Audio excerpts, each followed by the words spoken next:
Hello मेरे प्यारे दोस्तों, आप सुन रहे हैं ऊर्जा दिग्विजय चिकारा के साथ। अपना ख्याल रखिए और दीपावली के इस पर्व को अच्छे से मनाइए। आज ऊर्जा में सम्मान का तरीका। घर परिवार और समाज में आदर, अभिवादन एवं श्रद्धा प्रकट करने के लिए कोई दोनों हथेलियों को जोड़कर प्रणाम करता है तो कोई चरण स्पर्श करके, कभी कभी खुशियों में कुछ लोग गले मिलकर आलिंगन भी करते हैं।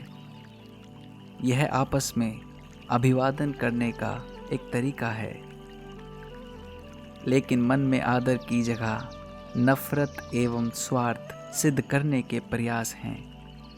सिर्फ दिखावे, मजबूरी और भय के चलते प्रयास लोग चरण स्पर्श भी करते हैं, जो दोनों पक्षों के लिए घातक है। शरीर विज्ञान के अनुसार हर व्यक्ति के शरीर में ऊर्जा है। नकारात्मक जीवन जीने वाले के शरीर से नकारात्मक ऊर्जा निकलती है। हाथ मिलाने, गले लगने तथा चरण स्पर्श से यदि एक दूसरे की ऊर्जा के तत्व में विरोधाभास है तो इसका दोनों पर अनुकूल की जगह प्रतिकूल असर पड़ेगा।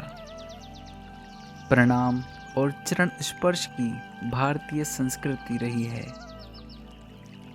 हम उन्हीं चरणों में झुकते हैं और शीश नवाते हैं जिनका आचरण उत्कृष्ट होता है। भगवान राम के चरण जहाँ पड़ते थे वहाँ का पूरा परिवेश उच्च कोटि का हो जाता था।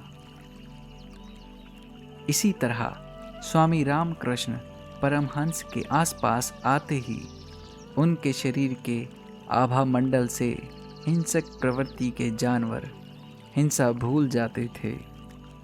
साधु संतों के भी चरण स्पर्श की व्यवस्था है, लेकिन केवल साधु भेष बनाकर स्वार्थ सिद्ध करने वालों से सतर्क भी रहना चाहिए।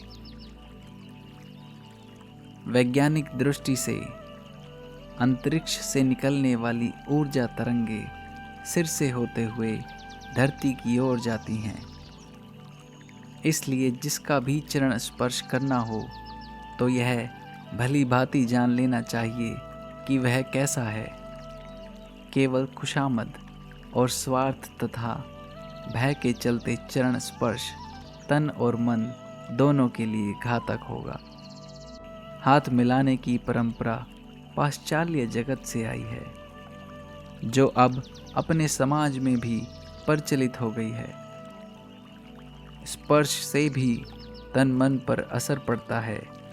इसके लिए सिर्फ इसमें सुधार कर लाभ देखा जा सकता है। सलील पांडे। जहां भी आप ये पॉडकास्ट सुन रहे हैं, हमें लाइक और सब्सक्राइब करना ना भूलें। धन्यवाद।